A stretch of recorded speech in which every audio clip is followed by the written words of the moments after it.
And you can bring them back, and the attendant will help you unbag them so that they can be picked up on Water. So yes. I know Councilwoman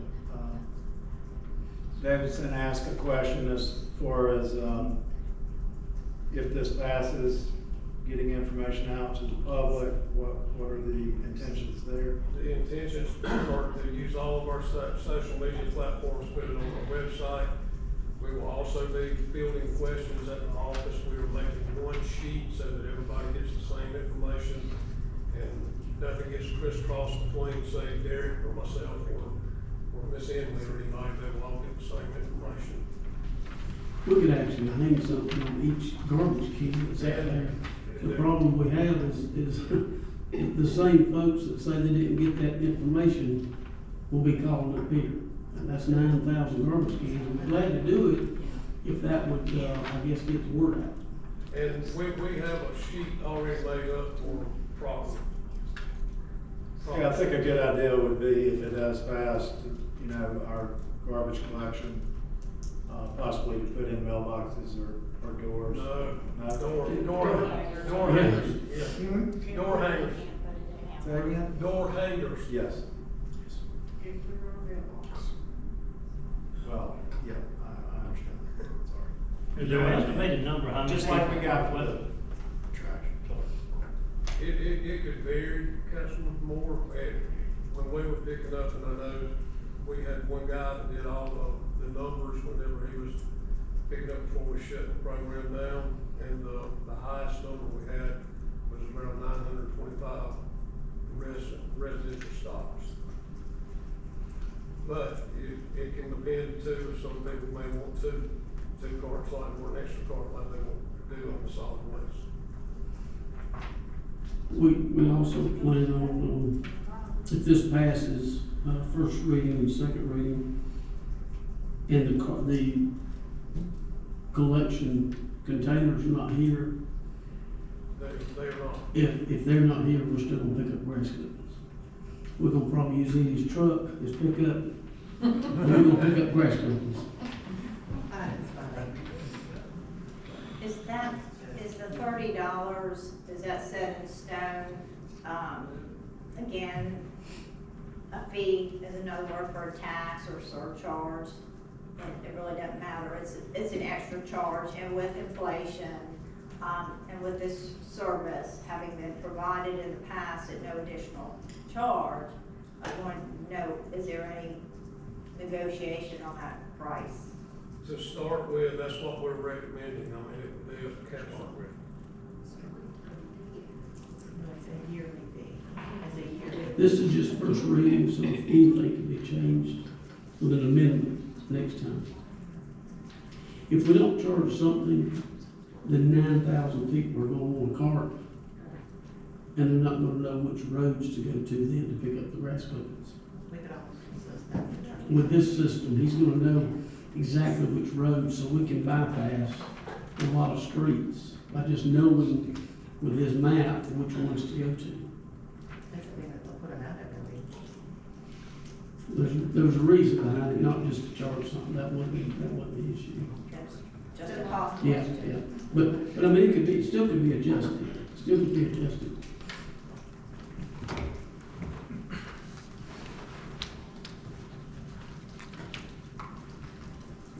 Any other questions? I'll call the question there. Call for question. All in favor of this ordinance, raise your right hand. Any opposed? So we have one opposed. Ordinance number 2022-16 to amend the city code of ordinance 97.01 to change the opening and closing of our parks and shelters. Do I hear a motion? Motion, bring it second. Second. Second. All right. Thank you, Mayor and Council. What we're doing is just kind of going in and redefining what our park hours are. So specifically, that ordinance as it stands says it's stated opening time for our parks. So it's going in and defining between our neighborhood parks, our community parks, and our sports complexes, the definitive hours for our residents. Instead of saying we're open from dawn to dusk, because we had issues in the past where we've had cars that are still in the park well clear after dark, but we're still waiting for those residents to come out. One is a safety issue too. So we will be implementing the new park signs in the next, probably about 3 years. We'll phase them in, and they will have all those park hours on them. We'll put the hours on our website as well as our marketing material. But this is just to clearly state the hours of operations for our park facilities.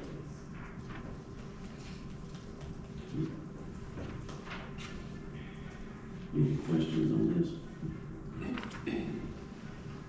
And this was seen on the rec committee. Seeing no questions, I'll call for question. Call for a question. All in favor of this ordinance, raise your right hand. Any opposed? Item 10, new resolution. Resolution number 2022-01. For easily combined utilities company to make an application of South Carolina Water Quality Revolving Fund Authority. Do I hear a motion? So bring it to table. Motion second.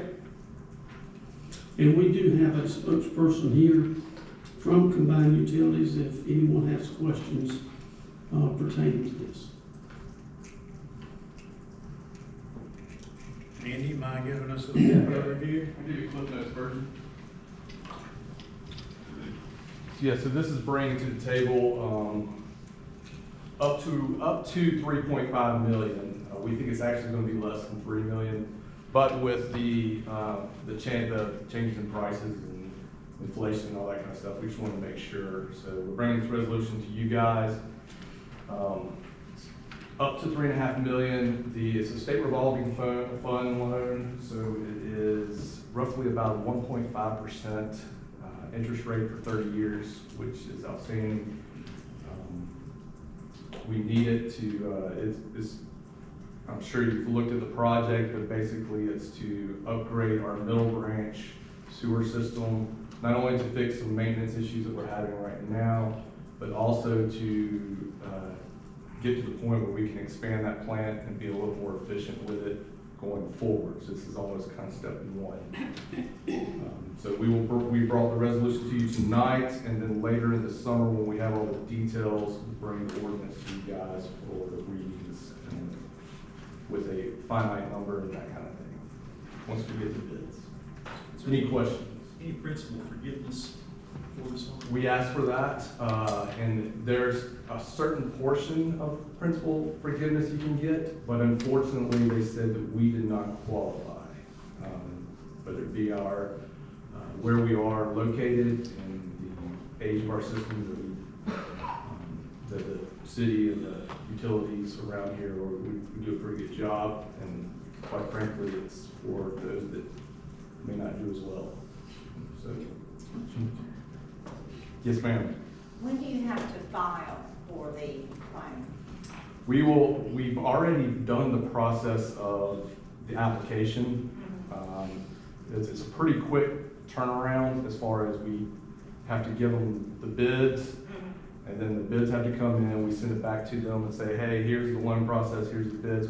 We expect to have our reading probably the first part of August, bring you guys the first reading and y'all's meeting the first meeting in August, the August 12th or whatever. So that'll be the first reading. So this, in our terms, it's pretty quick turnaround, trying to get the bids in and that kind of stuff. So does that answer your question? It does. Now, if for some reason, ARPA money, the original 2.5 that I think Right. was requested in that January letter was given, then I'm just guessing, based on the amount that you're telling me that y'all are filing for, then you would request a lower loan amount? If we were able to secure ARPA monies at $2.5 million, we would probably take the loan off the table and use what reserves we have to supplement that.